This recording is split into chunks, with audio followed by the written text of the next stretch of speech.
La lettre arriva un matin d'hiver, alors que Sang Mirai arrosait les fleurs de la petite boutique où elle travaillait à Gapyeong.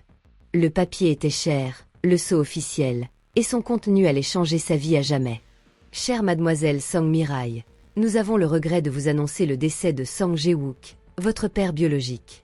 En tant qu'unique héritier, vous détenez 15% des actions de JW Corporation, l'une des plus grandes entreprises technologiques de Corée du Sud. Nous vous prions de bien vouloir vous présenter à nos bureaux de Séoul pour signer les documents nécessaires. Mirai lut la lettre 3 fois avant d'y croire. Le père qu'elle n'avait jamais connu, que sa grand-mère avait toujours décrit comme un homme d'affaires décédé alors qu'elle était bébé, était mort et lui avait laissé un héritage. Une entreprise. Des actions. Un avenir bien différent de la vie simple qu'elle avait toujours menée. Mais elle ignorait qu'en acceptant cet héritage, elle s'engageait dans une guerre commerciale qui durerait des années. Ni que l'homme le plus puissant de Séoul ferait quoi que ce soit pour lui prendre ses actions. Lee Min-ho était dans sa salle de conférence au 50e étage de la MH Corporation, observant l'horizon de Séoul à travers les fenêtres en verre, lorsque son avocat privé est entré avec une nouvelle qui allait lui faire bouillir le sang. « Monsieur Lee », dit nerveusement Jung Woo-sung. À 45 ans, il avait vu Min-ho dans de nombreuses situations, mais jamais aussi dangereusement calme qu'il était maintenant. Nous avons un problème avec l'acquisition de JW Corporation.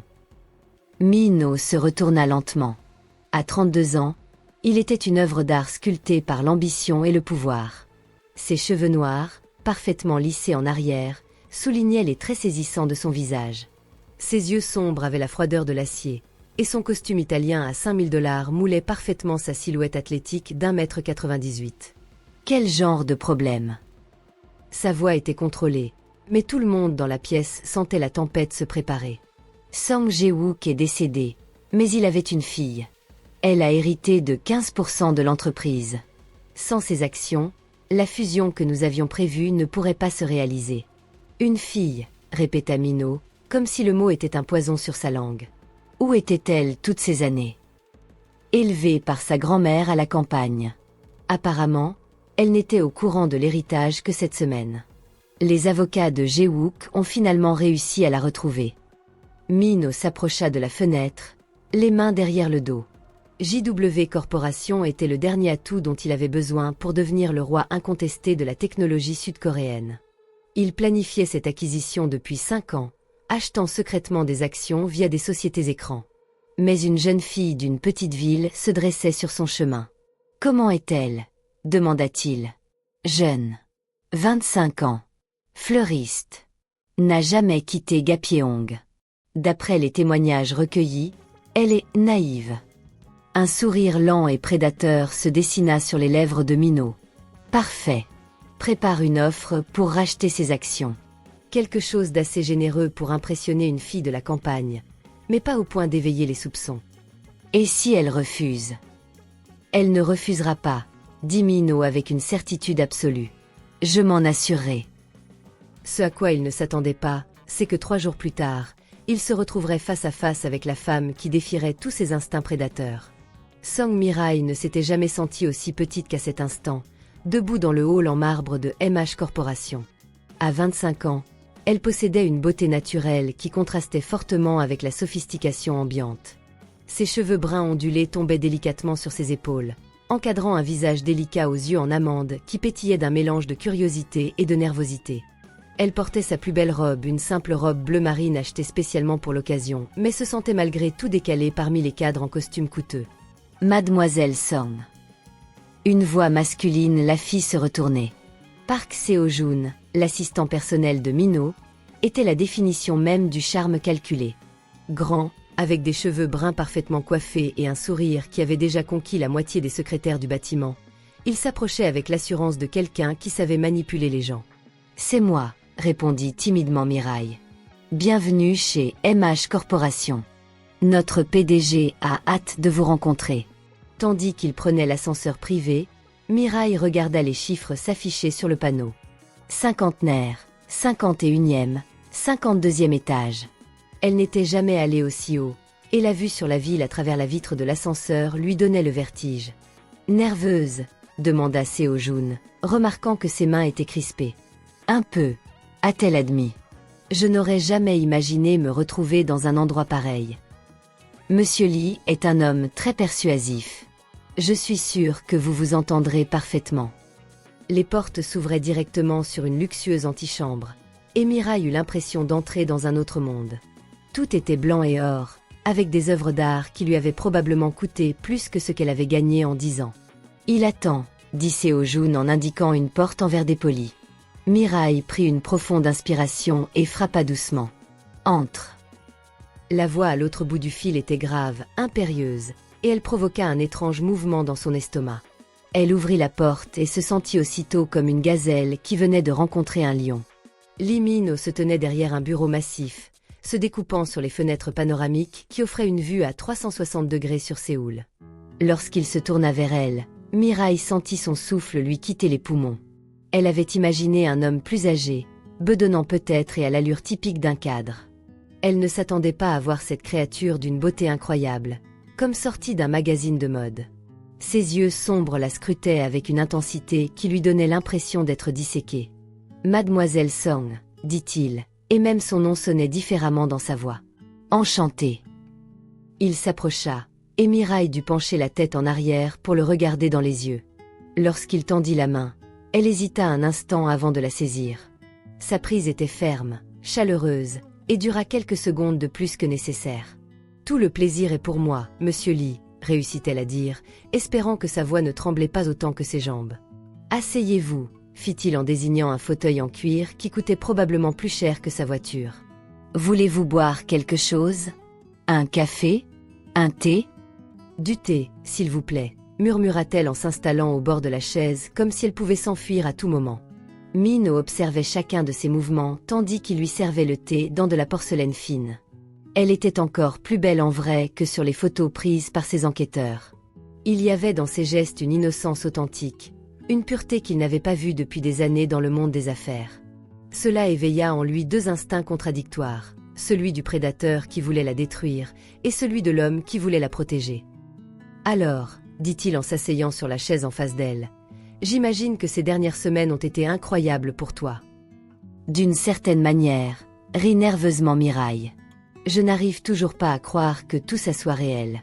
Je ne savais même pas que mon père avait une entreprise. Votre père était un homme très intéressant, dit Min-ho avec soin. Il a bâti JW Corporation à partir de rien. Ma grand-mère, qui m'a élevée, ne m'a jamais beaucoup parlé de lui. Elle disait seulement qu'il avait dû partir quand j'étais très jeune et qu'il était mort à l'étranger des années auparavant. Min-ho étudia son visage, cherchant des signes de tromperie ou de manipulation. Mais il n'y avait qu'une curiosité sincère et une pointe de tristesse. Soit elle était la meilleure actrice qu'il ait jamais rencontrée, soit elle ignorait tout de son père. Et maintenant, tu possèdes 15% d'une entreprise valant 1 milliard de wons, a-t-il dit. Ça doit être effrayant. Très bien, admit elle. Honnêtement, je ne sais pas quoi en penser. Je ne comprends rien au monde des affaires. C'était l'ouverture parfaite. Min-ho se pencha légèrement en avant, utilisant toute son expérience en manipulation psychologique. « Je peux vous aider, » dit-il d'une voix volontairement plus douce. « C'est d'ailleurs pour ça que je vous ai demandé de venir aujourd'hui. J'ai une proposition qui peut résoudre tous vos problèmes. » « Quel genre de proposition ? » « Je souhaite acheter vos actions. À un prix très avantageux, bien sûr. » Mirai cligna des yeux, visiblement pas du tout à l'idée. « Acheter ? Mais pourquoi ? JW Corporation a besoin d'un leader, quelqu'un qui comprenne le marché. Vous avez dit vous-même ne pas comprendre le monde des affaires. Avec l'argent que je vous verserai, vous pourriez retourner à votre vie tranquille à la campagne, tout en bénéficiant d'une sécurité financière pour le restant de vos jours. Il lui a donné un chiffre qui l'a fait s'étouffer avec son thé. C'était assez d'argent pour acheter une maison, prendre soin de sa grand-mère et vivre confortablement pour toujours. « C'est beaucoup d'argent, » murmura-t-elle. « Voilà ce que valent vos actions. En fait, je suis généreux. » Mirai reposa la tasse sur la soucoupe, les mains tremblantes. « Je peux y réfléchir. » Min-ho ressentit une pointe d'irritation. Il avait l'habitude qu'on lui dise oui immédiatement lorsqu'il proposait de telles sommes. Mais il força un sourire compréhensif. « Bien sûr. C'est une décision importante. Et si je t'invitais à dîner ce soir ? On pourrait discuter des détails dans une ambiance plus détendue. Dîner, répéta-t-elle, comme s'il avait suggéré de voler vers la lune. Rien de trop formel. Je connais un endroit calme où nous pouvons discuter sans interruption. Miraille savait qu'elle devait dire non. Il y avait quelque chose chez cet homme qui la faisait se sentir comme une souris devant un chat. Mais en même temps, il exerçait une force magnétique qui rendait impossible toute résistance. D'accord, s'entendit-elle dire. Mais je n'ai pas de vêtements adaptés aux endroits chics. Tu es parfaite comme tu es, dit-il, et pendant un instant, il sembla véritablement sincère. En partant, Minho se tenait à la fenêtre, la regardant traverser le parking en direction du taxi qu'il avait hélé pour elle. Elle se retourna pour regarder le bâtiment, et même à cette distance, il put lire l'étonnement sur son visage. Problème résolu. Seo-jun entra dans le bureau. Pas encore, murmura Minho. Elle est plus compliquée que je ne le pensais. Compliquée comment? Minho ne répondit pas immédiatement. Il y avait quelque chose chez Sang Miraille qui l'intriguait au-delà des nécessités professionnelles. Elle était comme une énigme qu'il devait résoudre, un mystère qui mettait à l'épreuve sa capacité habituelle à décrypter les gens. Réservé chez Jung-sik pour ce soir, dit-il finalement. Et assurez-vous que nous ayons une intimité totale. Tu comptes l'impressionner avec du luxe. J'ai l'intention de découvrir exactement à qui j'ai affaire. Le restaurant Jung-sik était réputé pour être l'un des établissements les plus exclusifs de Séoul, où une réservation coûtait l'équivalent du salaire mensuel d'une personne moyenne. Miraille se sentit encore plus mal à l'aise lorsque le chauffeur privé de Minho la déposa devant l'élégant immeuble de Gangnam. Elle avait passé 2 heures à chercher une tenue, avant de finalement choisir la seule robe un peu formelle qu'elle possédait, une simple robe noire qu'elle avait portée à sa remise de diplôme 3 ans plus tôt. Ses cheveux étaient attachés en un chignon bas, et elle avait appliqué une touche de rouge à lèvres roses. Minho l'attendait déjà à son arrivée, et sa vue le coupa un instant le souffle. Sa simplicité avait quelque chose de plus attirant que toute l'extravagance à laquelle il était habitué. Elle ressemblait à une fleur sauvage au milieu des orchidées d'une serre. « Tu es magnifique », dit-il en s'approchant, et pour la première fois depuis des années, le compliment était complètement sincère. « Merci », murmura-t-elle en rougissant. « Cet endroit est magnifique. Attendez de voir l'intérieur. » Le restaurant était une œuvre d'art en soi, avec son éclairage tamisé, sa décoration minimaliste et sa vue panoramique sur la ville. On leur a indiqué une table privée dans un coin isolé, où ils pouvaient discuter sans être entendus. « Je n'ai jamais mangé dans un endroit comme celui-ci », admit Miraille en regardant le menu avec une expression perdue. « Je vais commander pour nous deux », suggéra Minho. « Fais-moi confiance. » Au cours du dîner, il fit plus ample connaissance avec elle. Il découvrit qu'elle avait grandi auprès de sa grand-mère après la mort de sa mère, alors qu'elle avait 12 ans, qu'elle aimait les plantes et les fleurs, et que son rêve était d'avoir un jour sa propre serre, qu'elle lisait des romans pendant son temps libre et que sa musique préférée était la musique classique. Il apprit également qu'elle s'apprêtait à suivre des cours par correspondance en administration des affaires, un rêve qu'elle avait longtemps repoussé faute de moyens. « Et vous ?» demanda-t-elle avec audace. « C'est comment d'être PDG d'une si grande entreprise ?»« Seul, » répondit-il sans réfléchir, se surprenant lui-même par son honnêteté. « Seul. Mais tu dois connaître tellement de gens. » Connaître des gens et avoir des gens en qui on peut avoir confiance sont 2 choses bien différentes, a-t-il déclaré. Dans ce monde, tout le monde attend quelque chose de vous. « Et que veux-tu de moi ?» demanda-t-elle directement. Minho l'observa longuement.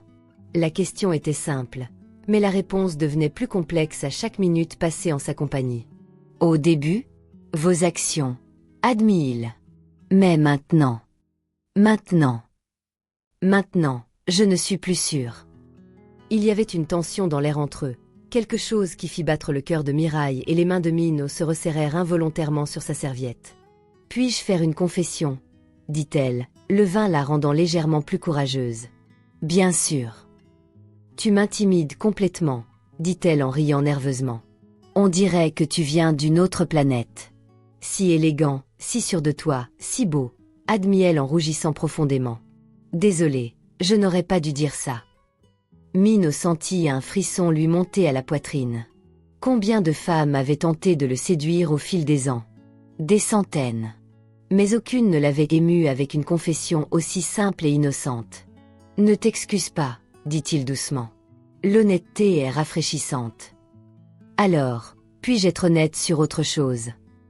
Il a fait un signe de la main. « J'ai peur de toi, dit-elle. Pas physiquement, mais tu as un pouvoir que je ne comprends pas. Et j'ai le sentiment que si je ne fais pas attention, tu pourrais changer ma vie d'une manière que j'ai du mal à imaginer. » Minho resta silencieuse un long moment. Elle avait plus raison qu'elle ne le pensait. « Et si je promettais de ne jamais rien faire pour te faire du mal ?» s'entendit-il demander. « Tu me le promettrais ?» « Oui, répondit-il, et il réalisa avec surprise qu'il était sérieux.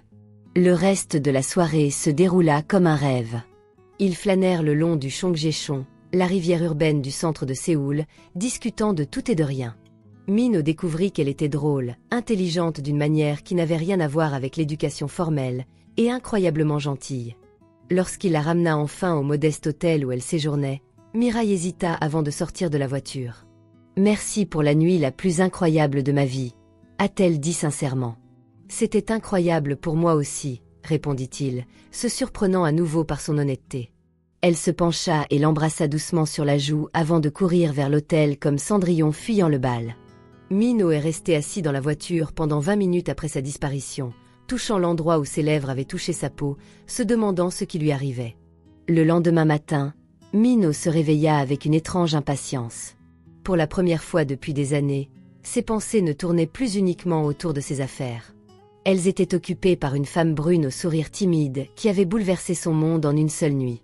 Il était en train de réviser les contrats lorsque Seo-jun est entrée avec une expression inquiète. « Kim Ta-e a appelé 5 fois ce matin.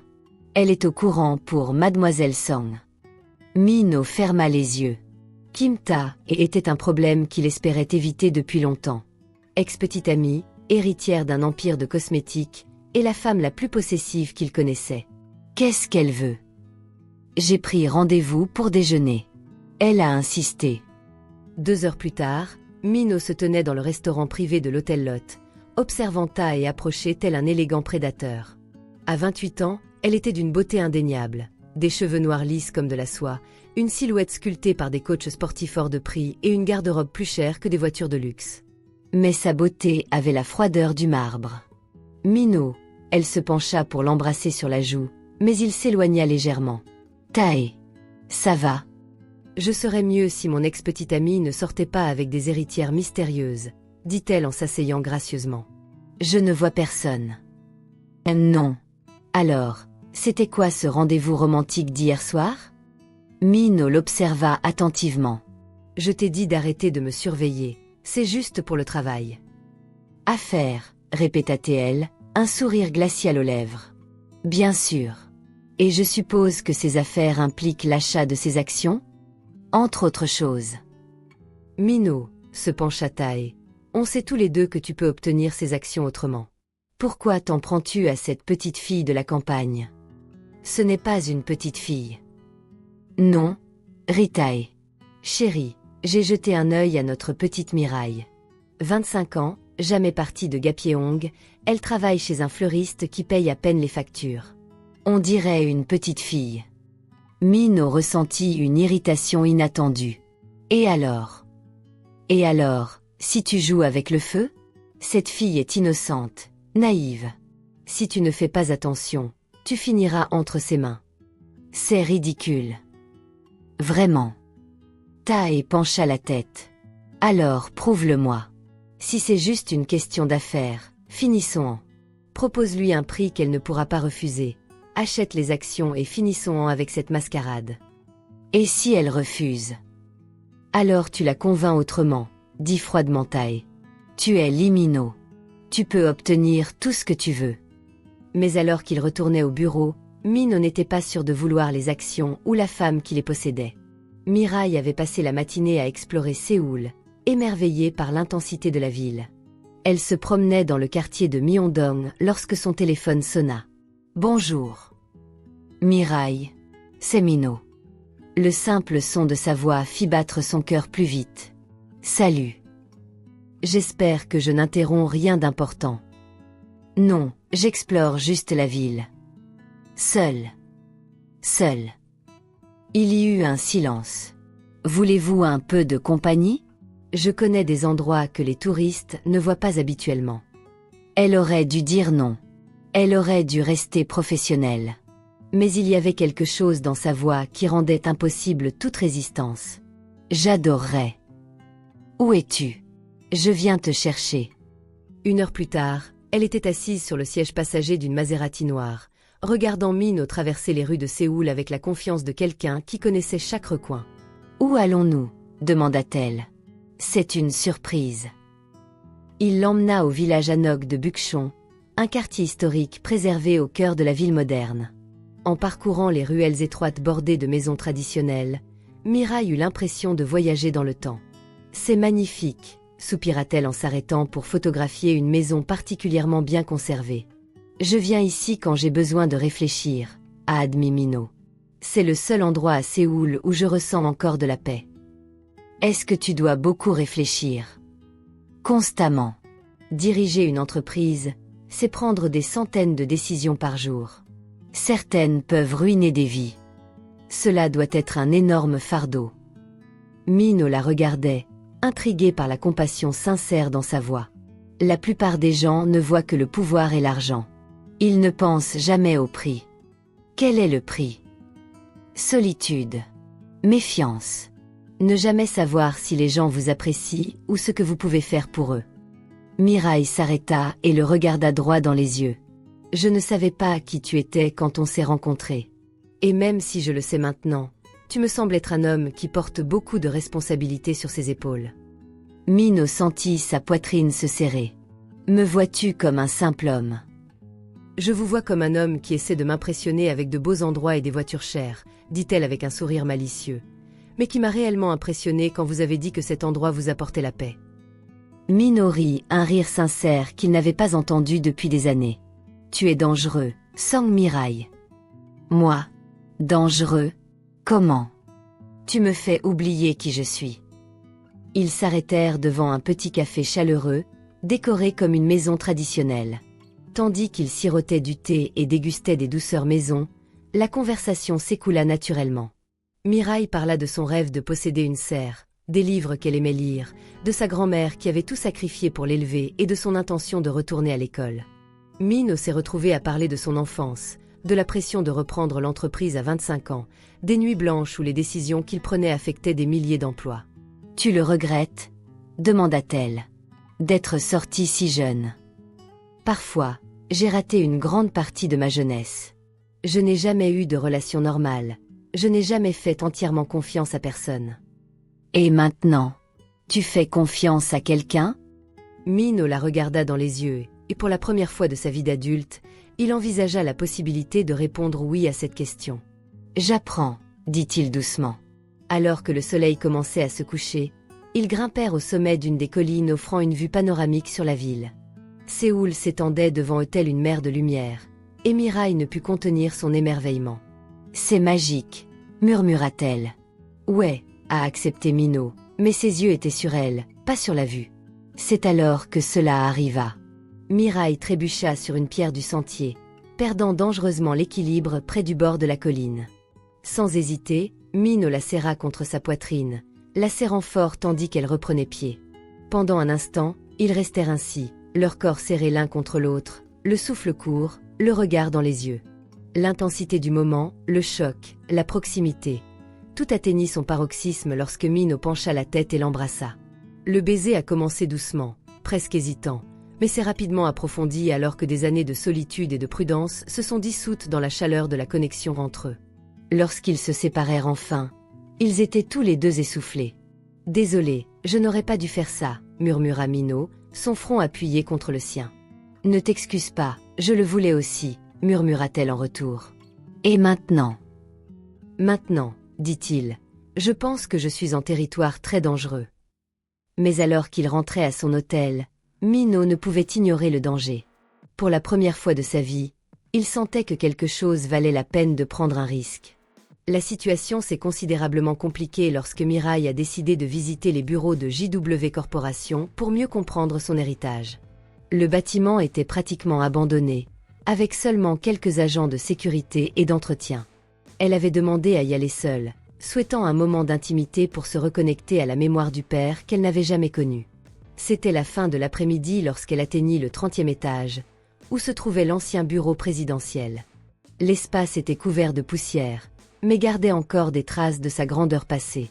On y trouvait des photos de l'entreprise à son apogée, des récompenses encadrées et un bureau imposant où Sang Jae-wook avait pris les décisions qui ont façonné son entreprise.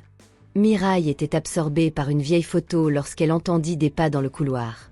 Elle pensa que c'était l'agent de sécurité qui faisait sa ronde, mais les pas s'arrêtèrent juste devant la porte. « Mademoiselle Song », dit une voix masculine inconnue, la faisant se retourner. « Comme c'est pratique de vous retrouver ici. » 3 hommes entrèrent dans le bureau, et quelque chose dans leurs yeux glaça le sang de Mirai. Ce n'étaient pas des employés de l'entreprise. Leurs costumes étaient trop chers, leurs expressions trop froides. « Qui es-tu » demanda-t-elle en essayant de garder sa voix stable. « Nous sommes, disons, des investisseurs intéressés par vos actions, » répondit l'homme le plus grand en fermant la porte derrière lui. « Et nous sommes venus vous faire une offre que vous ne pourrez refuser. » Mirai a essayé de se diriger vers le téléphone sur la table, mais l'un des hommes lui a bloqué le chemin. « N'ayez pas peur, » poursuivit le dirigeant avec un sourire qui n'atteignit pas ses yeux. « Nous voulons juste discuter de la façon dont il serait pratique pour vous de vendre ces actions à nos clients. » « Je ne suis pas intéressée, » dit Mirai, essayant de paraître plus courageuse qu'elle ne l'était. « Oh, mais je pense que ça devrait l'être. Voyez-vous, les jeunes femmes seules à Séoul peuvent avoir de nombreux accidents. Surtout celles qui ne connaissent pas bien la ville. » La menace était claire et Mirai sentit la panique commencer à s'installer. Son téléphone était dans son sac, mais elle n'était pas sûre de pouvoir l'atteindre. « On n'a pas besoin d'être méchant, » dit un autre homme en s'avançant. « Signez les papiers, prenez l'argent, et vous pourrez retourner à votre vie tranquille à la campagne. » C'est alors que Mirai entendit le bruit le plus agréable de sa vie, l'ascenseur qui s'ouvrait dans le couloir. Des pas rapides et déterminés s'approchèrent, puis Mino apparut dans l'embrasure de la porte, son regard évaluant immédiatement la situation. « Messieurs, » sa voix était froide comme l'acier, « je crois que vous vous êtes égarés. » Lee Mino, sourit faussement le chef des hommes. Quelle coïncidence intéressante. Il n'y a pas de coïncidence ici, dit Mino en entrant dans le bureau, et Mirai n'avait jamais été aussi heureuse de voir quelqu'un. Vous avez 10 secondes pour partir avant que j'appelle la sécurité. Monsieur Lee, nous ne voulons pas d'ennuis. Juste des affaires. Des affaires. Mino rit sans humour. Intimider une femme sans défense? Ce n'est pas du business, c'est de la lâcheté. Le chef fit un geste subtil aux 2 autres hommes, et Mirai les regarda se positionner pour bloquer la sortie. Sa respiration s'accéléra. « Mino » murmura-t-elle, mais il leva légèrement la main, sans jamais quitter les hommes des yeux. « Mirai, approche-toi de moi. » Doucement. Elle obéit, les jambes tremblantes. Lorsqu'elle arriva à ses côtés, Mino la tira doucement derrière lui, la protégeant de son propre corps. « Maintenant, » dit-il aux hommes d'une voix basse et dangereuse, « vous allez sortir d'ici. Et si je découvre que vous avez de nouveau approché Mademoiselle Song, j'utiliserai tous les moyens à ma disposition pour vous anéantir. Et croyez-moi, mes moyens sont considérables. » Vous ne pouvez pas nous menacer, dit l'un des hommes, mais sa voix manquait de conviction. Ce n'est pas une menace, sourit Mino, avec une pointe de prédation dans son expression. C'est une promesse. Pendant quelques secondes tendues, le bureau fut plongé dans un silence absolu. Puis, décidant apparemment que défier Lee Mino ne valait pas la peine, les hommes commencèrent à se diriger vers la porte. « Ce n'est pas fini, » murmura le chef en passant devant eux. « C'est fini pour toi, » répondit froidement Mino. Lorsqu'ils furent enfin seuls, Mirai sentit ses jambes céder. Mino la rattrapa aussitôt et la serra contre sa poitrine. « Tout va bien, » murmura-t-il contre ses cheveux. « Ils sont partis. Tu es en sécurité. »« Comment savais-tu que j'étais là ?» demanda-t-elle en tremblant. « Seo-jun m'a dit que tu étais venu voir le bâtiment. Quand j'ai essayé de t'appeler et que tu n'as pas répondu, j'ai senti que quelque chose n'allait pas. » Mirai se recula légèrement pour le regarder dans les yeux. « Tu es venu me sauver. »« Toujours, » dit-il sans hésitation, et la sincérité dans sa voix lui fit sentir quelque chose de profond remuer dans sa poitrine. Après l'incident survenu dans l'immeuble de la JW Corporation, Mino a insisté pour que Mirai reste chez lui jusqu'à ce qu'il puisse garantir sa sécurité. Elle n'a pas protesté. Sa proximité lui procurait un sentiment de protection inédit. Qui étaient ces hommes? Demanda-t-elle tandis qu'il préparait le thé dans la luxueuse cuisine de l'appartement. Les représentants d'un groupe d'investisseurs qui veulent vos actions, répondit-il en lui tendant la coupe. Ce ne seront ni les premiers ni les derniers. Et maintenant, je ne peux pas vivre éternellement dans la peur. Minho s'assit à côté d'elle sur le canapé, scrutant son visage. Il y a une solution. Vends tes actions à quelqu'un en qui tu as confiance. Quelqu'un qui garantira ta sécurité. Comme toi? Demanda-t-elle directement. Il hésita. Si c'est ce que tu veux. Mirai posa la tasse sur la table et se tourna vers lui. Minho, puis-je te demander quelque chose? Bien sûr. Pourquoi fais-tu ça? Pourquoi me protéger? Pourquoi t'en soucier? Il resta silencieux pendant un long moment, luttant contre les mots qui semblaient coincés dans sa gorge. Parce que, dit-il finalement, quand j'ai vu ces hommes te menacer, j'ai ressenti une rage que je n'avais jamais ressentie auparavant. L'idée que quelqu'un puisse te faire du mal me désespérait. Désespéré. Mirai, il se tourna vers elle. Je n'ai jamais ressenti ça pour personne. Tu me fais peur, tu me troubles, tu me fais remettre en question tout ce que je crois savoir sur moi-même. Comme ça. Tu me donnes envie de devenir un homme meilleur. Non pas pour le pouvoir ou l'argent, mais pour toi. Pour être digne de quelqu'un comme toi. Ces mots étaient empreints d'une vulnérabilité qu'elle n'avait jamais vue chez lui auparavant. Mirai sentit son cœur s'emballer. Minho, je sais que nous venons de mondes différents. Je sais que tu as parfaitement le droit de ne pas me faire entièrement confiance. Mais ce que je ressens pour toi est réel. Plus réel que tout ce que j'ai jamais vécu. Mirai étudia son visage, voyant la sincérité dans ses yeux, la façon dont ses mains tremblaient légèrement. Je le ressens aussi, admit-elle doucement. Depuis ce premier dîner, tu es dans mes pensées. Tu me fais ressentir des choses dont j'ignorais l'existence. Mirai. Cette fois, c'est elle qui se pencha pour l'embrasser. Le baiser commença doucement, mais s'intensifia rapidement à mesure qu'il continuait. Tu me plais, murmura Minho contre ses lèvres. Complètement, désespérément. Je t'aime aussi, murmura-t-elle en retour. Ils passèrent la nuit à discuter, à s'embrasser, à se découvrir au-delà du physique.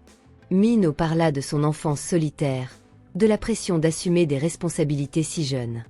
Mirai parla de son enfance sans ses parents, des rêves qu'elle avait gardés au fond d'elle. C'est aux premières heures du matin, alors qu'ils étaient allongés sur le canapé et regardaient la ville se réveiller à travers les fenêtres panoramiques, que Minho a fait une suggestion qui allait tout changer. « Mirai, dit-il en jouant avec ses cheveux, il y a un endroit que je veux te montrer. Un endroit spécial. Oh. C'est une surprise. Mais me ferais-tu confiance pour une nuit? Une nuit entière? » Elle leva les yeux pour rencontrer les siens, voyant l'espoir mêlé de nervosité dans son expression. « J'ai confiance, dit-elle simplement. Le samedi suivant, Minho s'est présenté à l'appartement où Mirai séjournait temporairement, portant une élégante valise. « Qu'est-ce que c'est » demanda-t-elle. « Quelque chose de spécial pour notre soirée spéciale, sourit-il mystérieusement. « Porte ça. » À l'intérieur de la valise se trouvait une robe à couper le souffle, bleu foncé, simple mais élégante, visiblement confectionnée sur mesure. À côté, un délicat collier de perles, digne d'un héritage familial. « Minho, ça a dû coûter une fortune. »« Ça n'a pas de prix, » dit-il doucement. « Rien n'a de prix quand il s'agit de toi. » 1 heure plus tard, il survolait Séoul en hélicoptère.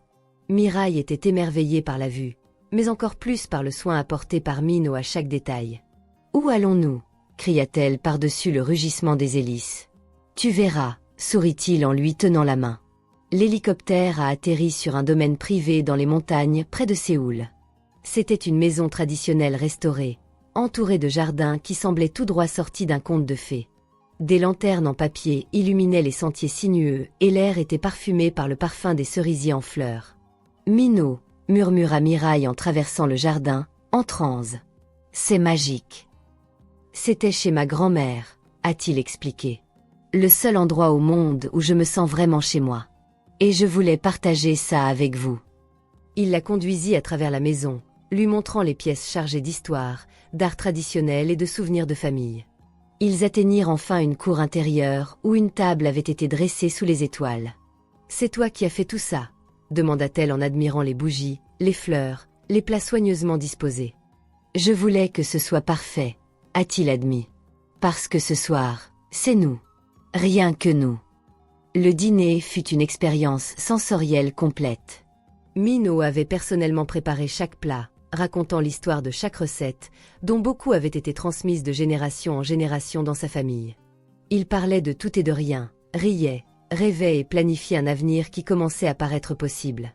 Après le dîner, il l'emmena dans un salon de thé traditionnel où il avait préparé une cérémonie complète. « Je veux que tu connaisses chaque partie de moi, » dit-il en versant le thé avec des gestes précis et gracieux. « Pas seulement le PDG, pas seulement l'homme d'affaires.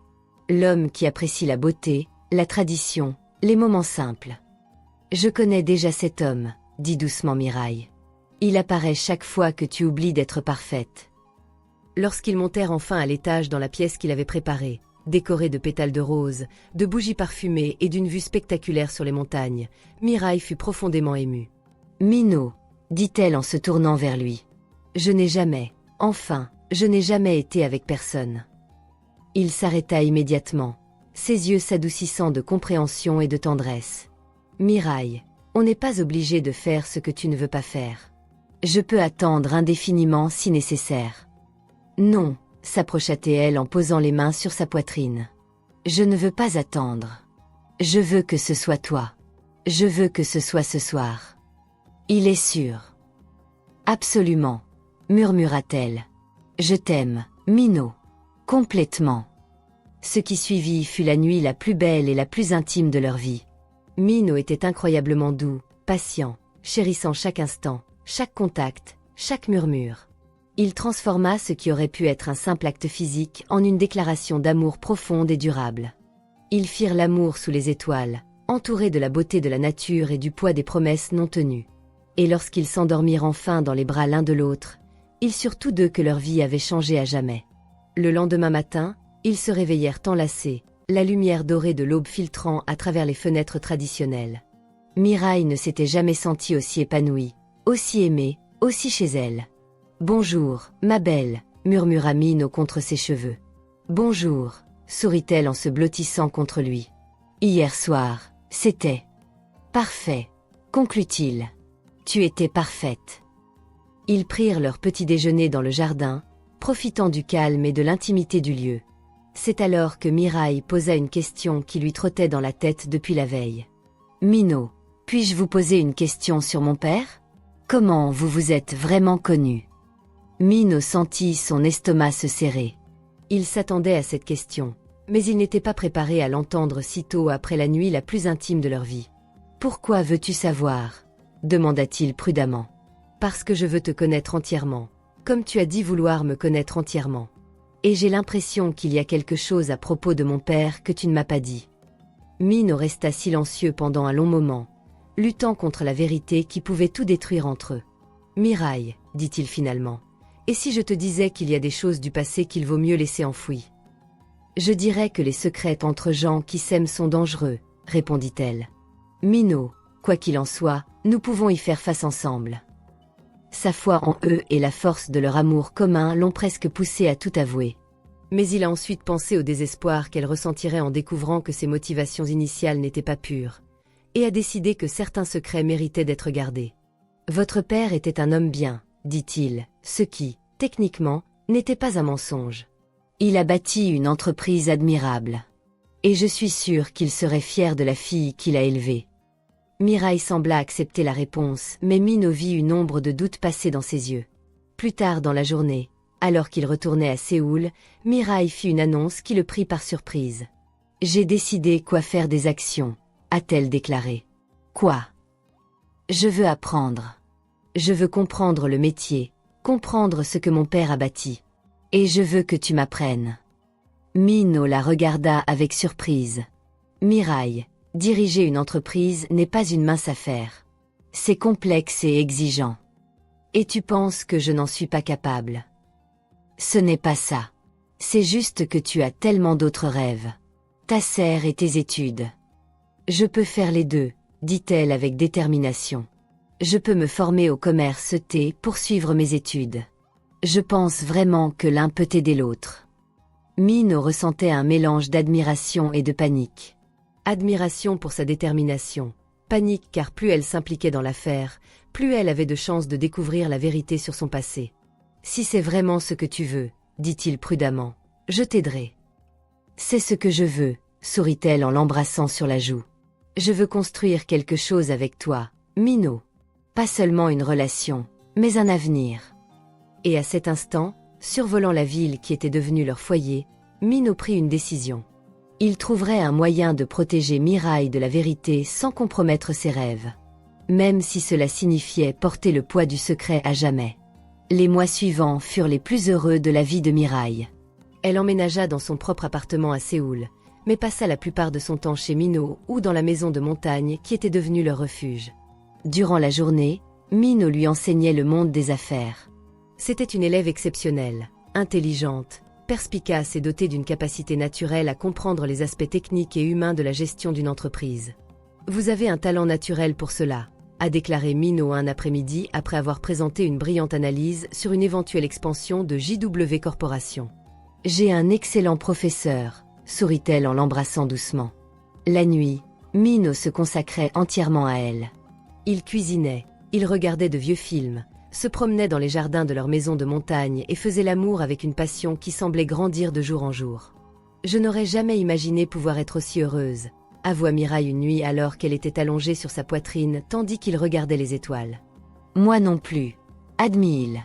Tu as tout changé dans ma vie. Comme. Avant toi, j'ai œuvré pour l'ambition et le pouvoir. Maintenant, je travaille en pensant à l'avenir que nous pouvons construire ensemble. » « Et quel avenir est-ce » demanda-t-elle en jouant avec les boutons de sa chemise. Mino resta silencieux un instant, imaginant toutes les possibilités. Un avenir où nous nous réveillerons ensemble chaque jour. Où nous bâtirons quelque chose de significatif, et pas seulement rentable. Où nous aurons peut-être des enfants qui pourront jouer dans ces jardins. Mirai leva la tête pour le regarder, surprise par l'intimité de la confession. « Tu veux des enfants ? Avec toi ? Je veux tout, dit-il simplement. C'est cette nuit-là que Mino a pris une décision qu'il envisageait depuis des mois. Une semaine plus tard, Mino ramena Mirai à la maison de montagne, mais cette fois avec un objectif bien précis. Il avait passé des jours à planifier chaque détail, voulant que tout soit parfait. Ils ont dîné dans la même cour où ils avaient passé leur première nuit ensemble, discutant des projets qu'ils développaient pour JW Corporation et de l'école de commerce que Mirai avait lancée. « Tu as l'air nerveux », observa-t-elle, remarquant comment il jouait avec sa serviette. « Pas nerveux, sourit-il. Anxieux. » « Anxieux à propos de quoi ?» Au lieu de répondre, Mino se leva et marcha vers elle en lui tendant la main. « Viens avec moi. » Il la conduisit à travers le jardin jusqu'à un belvédère qu'elle n'avait pas remarqué auparavant, visiblement de construction récente. Le petit pavillon était éclairé par des centaines de petites lumières, créant une ambiance féerique. « Mino, c'est magnifique. Quand as-tu fait ça ?» « Mirai, » l'interrompit-il doucement en lui prenant les mains. « J'ai quelque chose à te dire. » Elle le regardait, intriguée par le sérieux de sa voix. « Avant de te rencontrer, je pensais savoir à quoi ressemblait la vie. Je travaillais, atteignais des objectifs et accumulais les succès. Mais je ne faisais qu'exister. » Il porta ses mains à ses lèvres, les embrassant doucement chacune d'elles. « Tu m'as appris ce que signifie être vraiment vivant. Tu m'as appris à rire, à rêver, à attendre demain, non pas pour les affaires que je dois faire, mais parce que je me réveillerai à tes côtés. Mino est tellement mignon. Tu as fait de moi un homme meilleur, Mirai. Un homme plus gentil, plus patient et plus humain. » Puis, à sa grande surprise, Mino s'agenouilla et sortit une petite boîte en velours de sa poche. « Mirai, dit-il d'une voix légèrement tremblante, veux-tu m'épouser ?» Mirai regarda la bague, un élégant solitaire qui reflétait toute la lumière environnante, puis l'homme agenouillé devant elle. Des larmes commencèrent à couler sur son visage. « Mino, je sais que nous sommes jeunes. Je sais qu'il nous reste encore beaucoup à découvrir l'un sur l'autre. Mais je sais que je t'aime plus que ma propre vie, et je sais que je veux passer chaque jour qui me reste à te le prouver. »« Oui, » murmura-t-elle. « Oui, 1000 fois oui. » Il glissa la bague à son doigt avec des mains tremblantes, puis se leva pour l'embrasser avec toute la passion et le soulagement qu'il ressentait. « Je t'aime tellement !» cria-t-elle contre ses lèvres. « Et je t'aime pour toujours !» promit-il.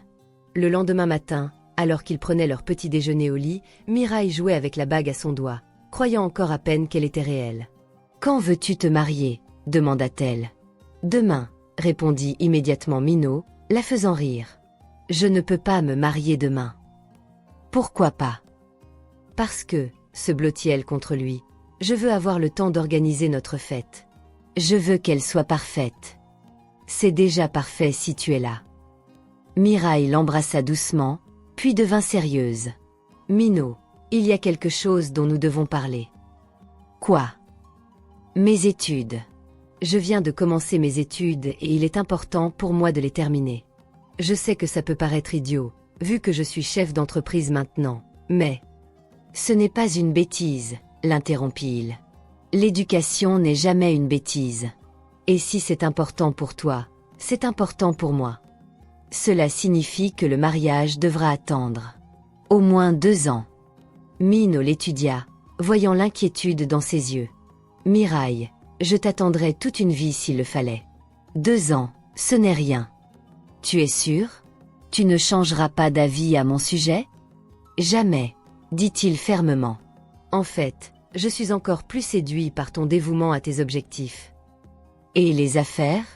Comment allons-nous gérer ça? » ?»« On continuera comme ça. Tu apprends, j'enseigne, on travaille ensemble. Et quand tu seras diplômé, si tu souhaites continuer à t'impliquer pleinement dans l'entreprise, on prendra la relève ensemble. » Mireille sourit, sentant que tout l'avenir s'étendait devant eux. « 2 ans, dit-elle. 2 ans pour obtenir notre diplôme, pour planifier notre avenir, pour être absolument certain que c'est ce que nous voulons. »« J'en suis déjà absolument certain, » dit Minot. « Mais je comprends que tu aies besoin de cette certitude aussi. »« Alors c'est décidé, » dit-elle en tendant la main. « Fiancée depuis 2 ans et mariée pour toujours après ça. »« D'accord, » il lui serra la main, scellant le pacte avec un baiser.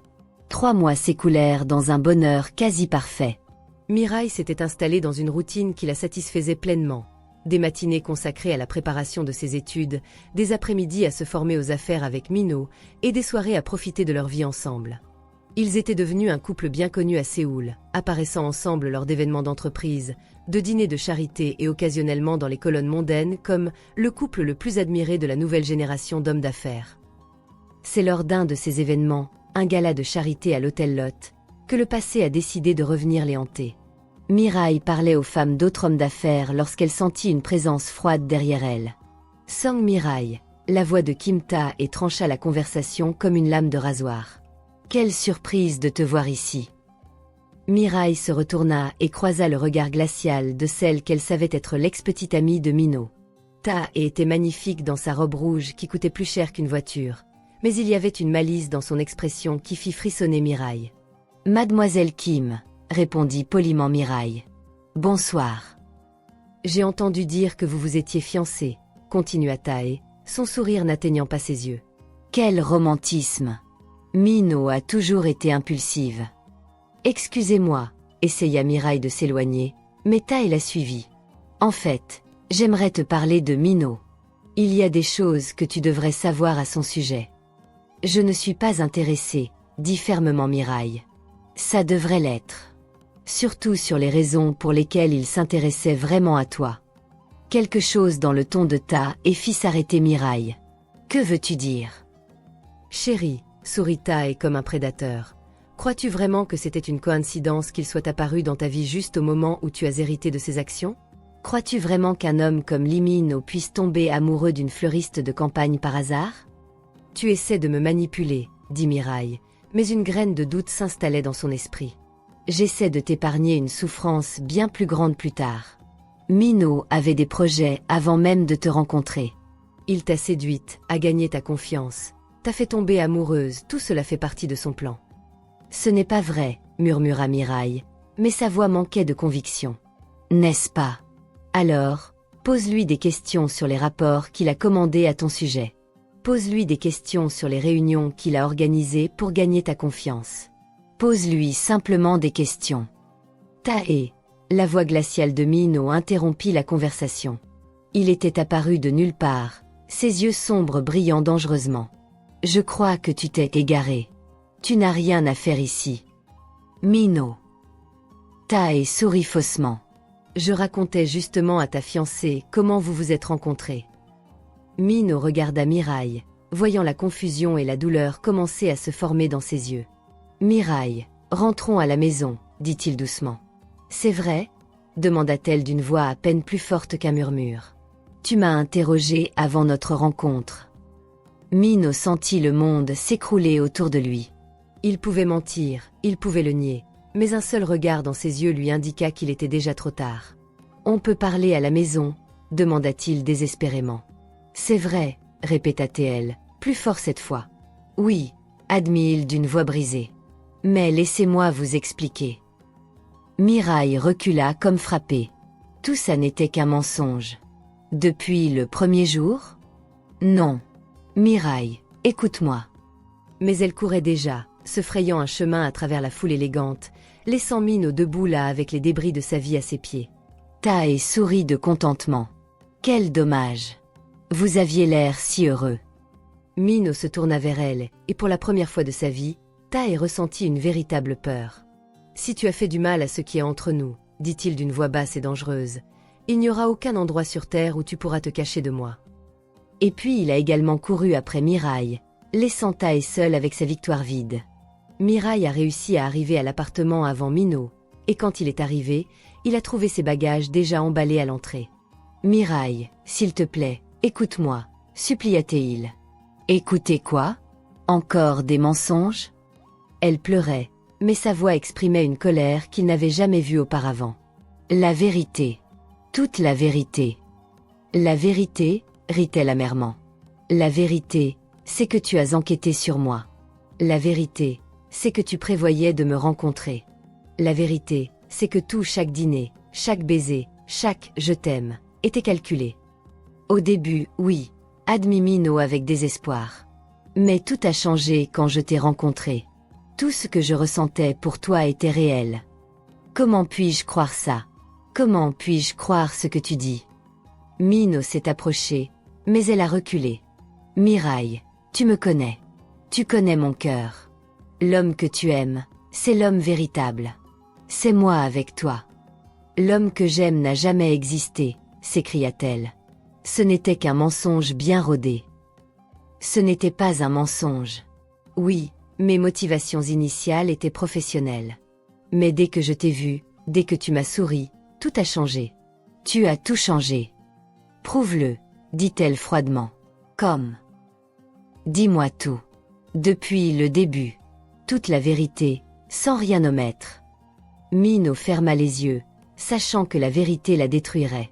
Mais aussi que de nouveaux mensonges seraient la fin ultime. Je voulais vos actions, commença-t-il.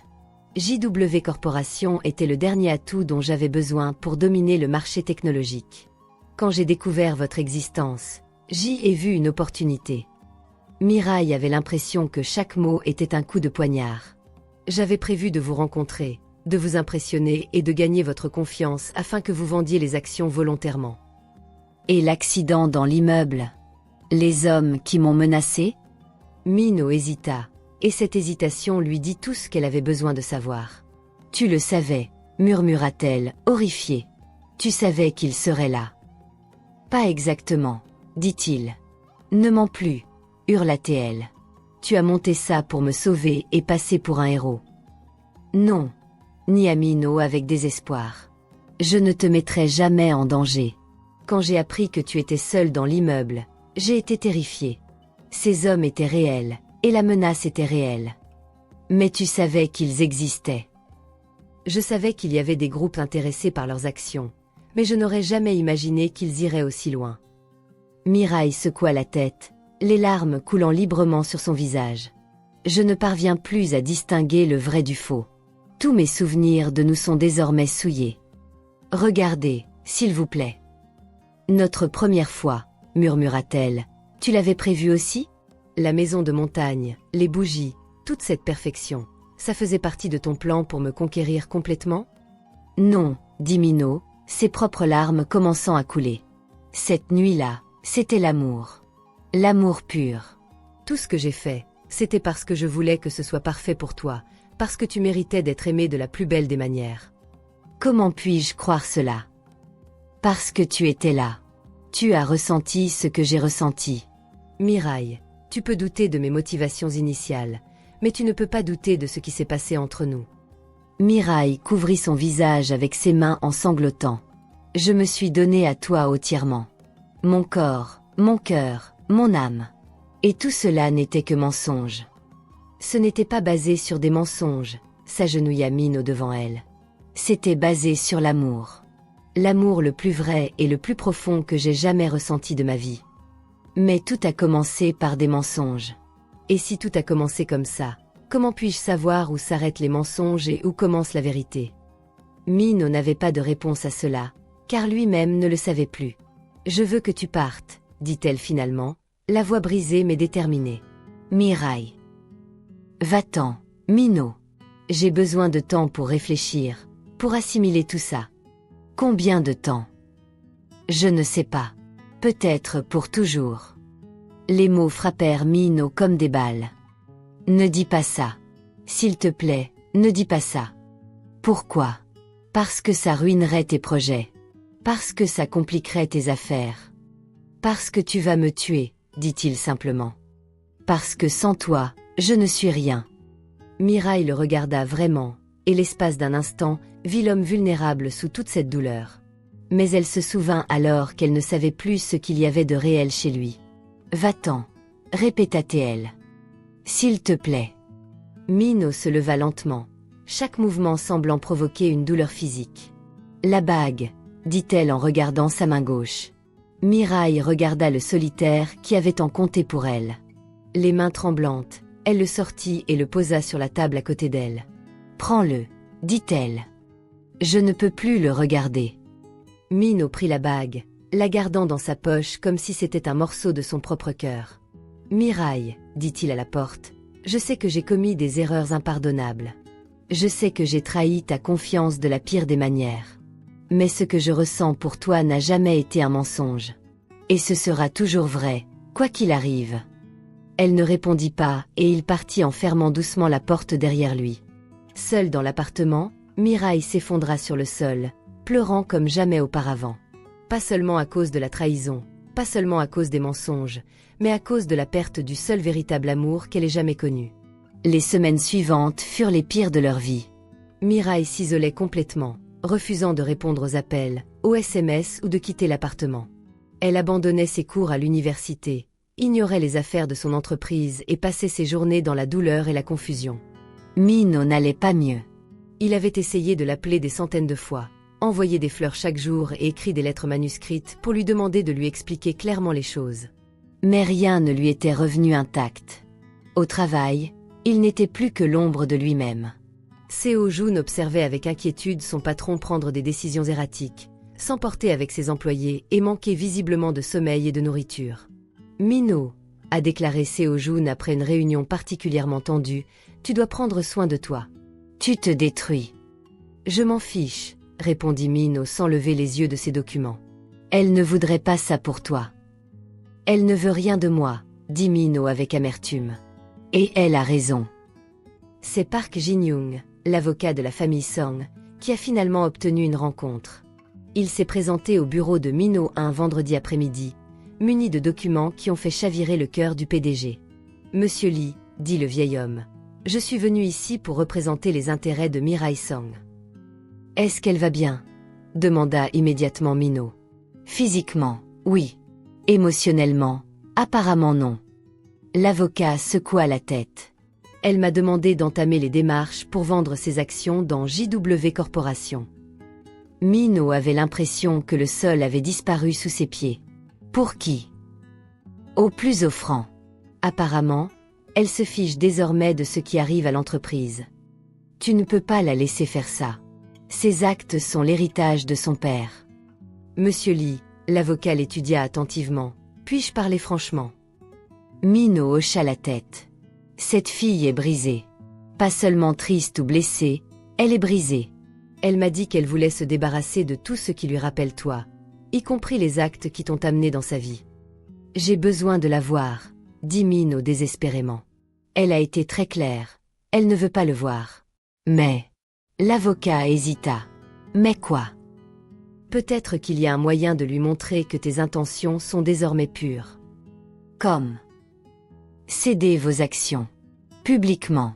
Annoncez que vous n'êtes pas intéressé par l'achat de ses parts de JW Corporation. Prouvez qu'il ne s'agit plus d'affaires. Mino réfléchit. Et si je fais ça, me pardonnera-t-elle? Je ne peux pas le garantir, a admis l'avocat. Mais c'est peut-être un premier pas pour prouver qu'il a changé. Le lundi suivant, Mino a convoqué une conférence de presse qui a choqué l'ensemble du monde des affaires sud-coréen. J'annonce aujourd'hui que MH Corporation n'est plus intéressé par l'acquisition d'actions de JW Corporation, a-t-il déclaré aux caméras. De plus, je transfère 49% de mes actions personnelles de MH Corporation à Sang Mi-rae, faisant d'elle la principale actionnaire individuelle des deux sociétés. L'effervescence parmi les journalistes fut immédiate et intense. Monsieur Lee, cela représente des milliards de wons. Pourquoi faites-vous cela? Parce que certaines choses sont plus importantes que l'argent, répondit Mino. Sang Mi-rae mérite d'avoir le contrôle total de son destin, sans interférence de qui que ce soit, y compris moi. Est-ce que cela a quelque chose à voir avec la fin de vos fiançailles? Mino hésita un instant. Il s'agit de faire ce qui est juste. De prouver que certaines personnes valent plus que n'importe quelle somme d'argent. La nouvelle est parvenue à Mi-rae par la télévision, car elle ne répondait plus au téléphone. Elle a regardé la conférence de presse les larmes aux yeux, incertaine de ses sentiments. D'un côté, c'était exactement ce qu'elle rêvait d'entendre, qu'il avait renoncé à tout intérêt financier envers elle. De l'autre, c'était arrivé trop tard, sa confiance ayant été complètement détruite. Quelques heures plus tard, Seo-jun est apparu à sa porte. « Mademoiselle Song, dit-il lorsqu'elle répondit enfin, « j'ai besoin de vous parler. » Si Mino t'a envoyé. Il ne sait pas que je suis là. En fait, il me virera probablement s'il l'apprend. Cela a suffisamment piqué la curiosité de Mi-rae pour le laisser entrer. Que veux-tu? Je veux que tu saches la vérité. Toute la vérité. Je connais déjà la vérité. Non, tu ne le sais pas. Tu connais ses plans initiaux, mais tu ignores la transformation que tu as provoquée en lui. Seo-jun s'assit, ignorant le fait qu'elle ne l'avait pas invité. Je travaille avec Mino depuis 8 ans. Je l'ai vu conquérir des entreprises, anéantir des concurrents et prendre des décisions qui ont affecté des milliers de vies. Toujours froid, toujours calculateur, toujours concentré sur le résultat. Mi-rae resta silencieuse. Quand il a décidé de te courtiser, tu n'étais qu'une acquisition de plus pour lui. Un problème de plus à résoudre.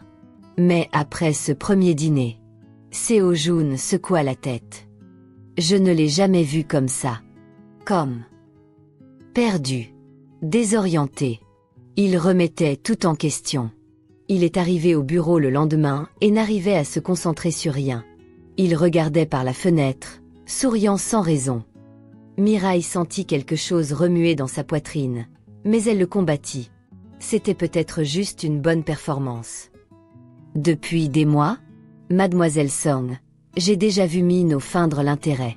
Mais je ne l'ai jamais vu se lever à 3 heures du matin pour cueillir personnellement des fleurs pour quelqu'un.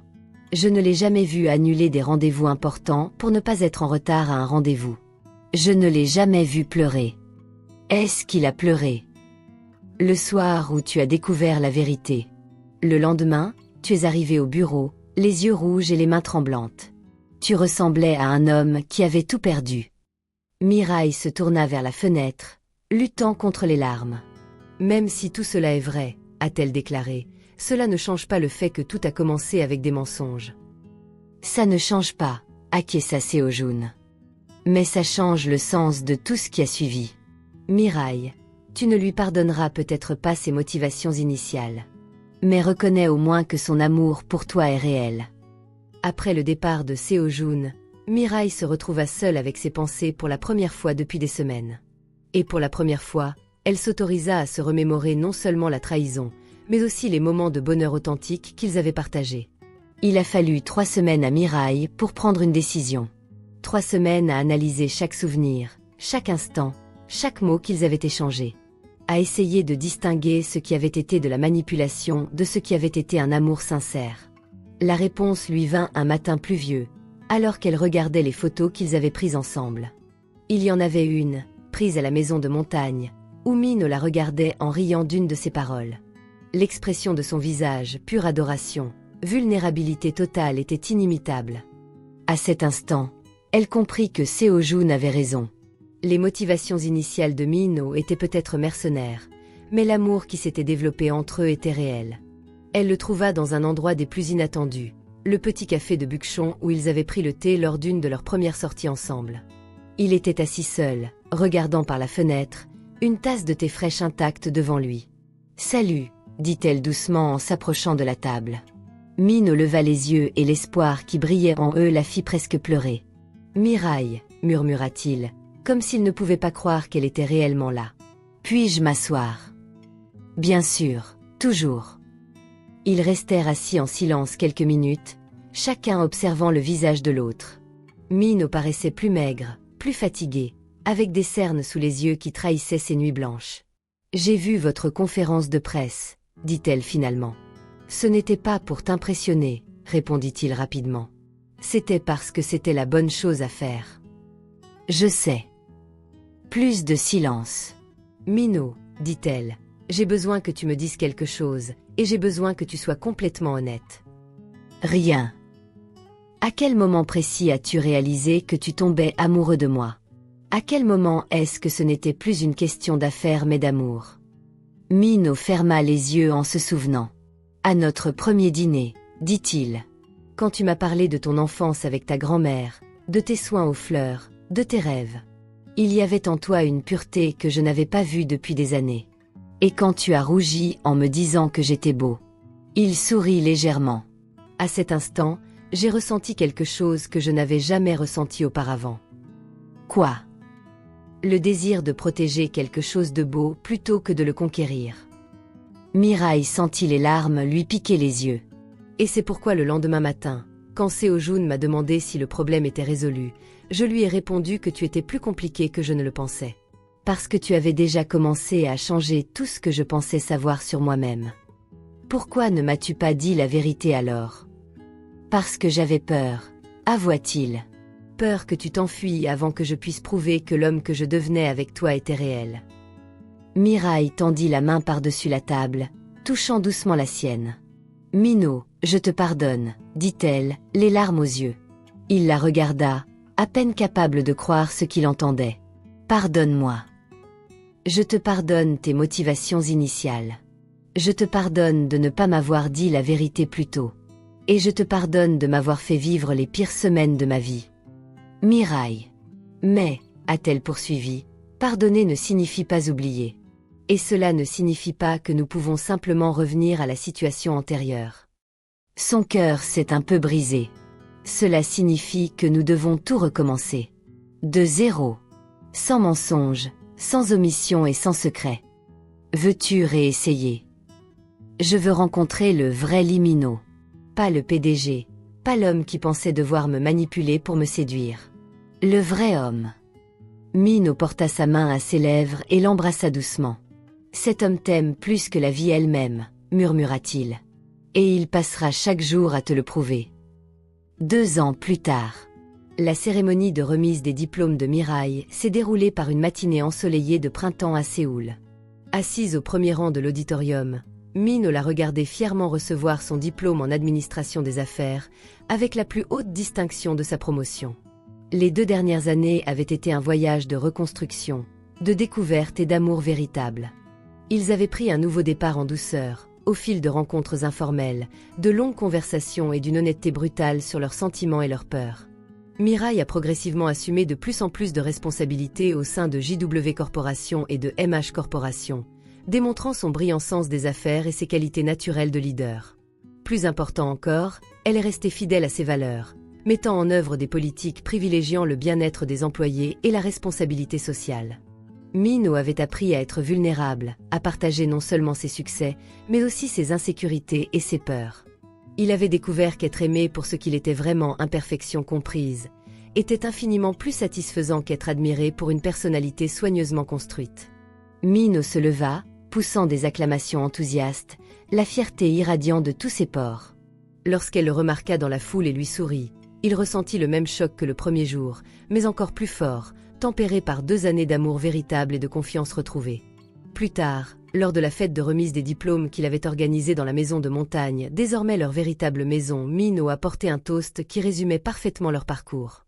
À la femme la plus intelligente, la plus courageuse et la plus compatissante que je connaisse, dit-il en levant son verre. Qui m'a appris que le véritable amour ne consiste pas à conquérir quelqu'un, mais à mériter d'être conquis par quelqu'un chaque jour. Mirai sourit, faisant teinter son verre contre le sien. Et à l'homme qui m'a prouvé que les gens peuvent changer, grandir et devenir la meilleure version d'eux-mêmes lorsqu'ils aiment vraiment. Alors qu'ils s'embrassaient sous les étoiles, entourés des amis et de la famille qu'ils avaient construit ensemble, ils savaient tous deux qu'ils avaient trouvé quelque chose de rare et de précieux. Un amour qui avait survécu à la trahison, grandi grâce au pardon et était ressorti plus fort de l'autre côté. Alors, murmura Mino contre ses lèvres lorsque le baiser prit fin. Es-tu prête à m'épouser maintenant? Mirai rit, le son résonnant dans le jardin comme de la musique. Mino, dit-elle, je suis prête à tout, du moment que c'est avec toi. Il sortit de sa poche la même bague de fiançailles, celle qu'il portait avec lui tous les jours depuis 2 ans, attendant le bon moment. Song Mirai, dit-il en s'agenouillant à nouveau dans le même kiosque où il l'avait demandé en mariage 2 ans plus tôt, veux-tu m'épouser? Oui, sourit-elle à travers ses larmes de bonheur. Oui, pour toujours. Lorsqu'il lui passa à nouveau la bague au doigt, ils surent tous deux que cette fois, c'était pour toujours. Non pas parce que c'était parfait, mais parce que c'était réel. Non pas parce qu'il n'y aurait plus de défis, mais parce qu'ils savaient désormais qu'ils pouvaient tout affronter ensemble. Et tandis qu'ils dansaient sous les étoiles, planifiant un avenir qui inclurait un mariage l'été prochain, la fusion de leurs entreprises en un conglomérat qui changerait le visage des affaires en Corée, et peut-être, un jour, des enfants courant dans les mêmes jardins où ils avaient trouvé leur véritable amour, une seule chose était sûre. Ce n'était que le début de leur belle histoire d'amour véritable. Fin. Quelle histoire émouvante! Abonnez-vous à la chaîne pour ne rien manquer. Aimez-la et indiquez dans les commentaires d'où vous nous écoutez. À la prochaine!